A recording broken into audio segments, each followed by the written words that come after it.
Concept 2, identifying perpendicular lines. So remember that perpendicular lines have inverse reciprocal slopes.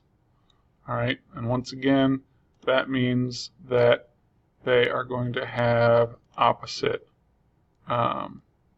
positive or negative. One's going to be positive, one's going to be negative, and they're going to be reciprocal.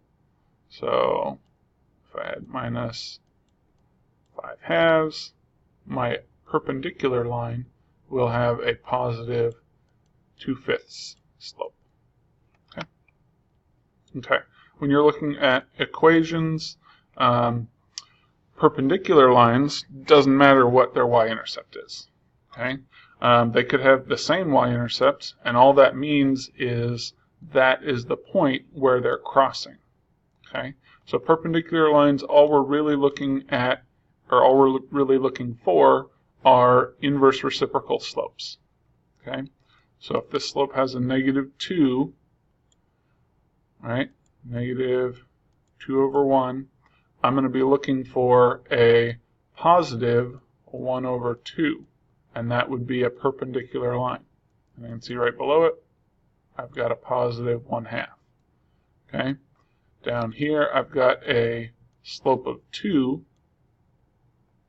and down here, I've got a 2/1, and down here, I've got a slope of -1/2.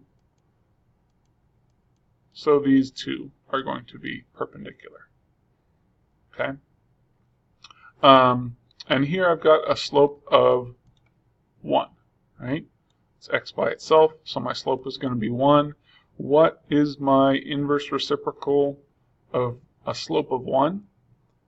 Well, it's going to be -1. Okay, 1 and -1. All right, those will also be perpendicular lines. Okay, and just like before, if you get an equation in standard form or something that doesn't have the slope, you're going to need to convert it to slope-intercept or point-slope form so that you can figure that out. Okay. When we're looking on a graph, being able to figure out if two lines are perpendicular is useful when we are looking at different shapes. So like I have two triangles here. In order to learn something about these triangles, I'm going to use the idea of perpendicular lines to figure out if either of these are right triangles. Because if they're right triangles, I can use the Pythagorean theorem really easily to figure out the hypotenuse length. So, there's a lot of helpful things that you can learn from those. Whether something is an exact square or rectangle, that's another piece of helpful information. So let's look at this one. The way I figure out the slope on a figure like this that's not too large is I just count it from point to point. So I'm going up 1, 2, 3,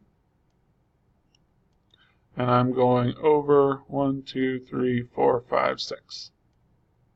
So that's going to be my slope, 3/6 or 1/2. Okay, I've got this one going down because this is the one that I think might be my right angle. I know this is not a 90 degree and this is not a 90 degree. This one might be, so I'm going to check it. And I am going down 1, 2, 3, 4, 5, 6, 7, 8. So a -8 over 1, 2, 3, 4. Okay, and that would simplify to -2/1. And yes, these two are reciprocal, have reciprocal slopes, so they have a 90 degree angle. Okay, looking at this one, I do the same thing. I go up 1, 2, 3, 4, 5, 6, 7, 8, and over 1, 2, 3. So it's going to be 8/3, and I can't simplify that. And then I am coming over or down 1, 2. So this will be a -2/1/2. 1, 2, 3, 4, 5, 6. Negative 2 over 6, or negative 1/3. Okay, and these are not going to be reciprocals. So this is not perpendicular. It looks pretty close, but this is not going to be a 90-degree angle. Not going to be a right triangle.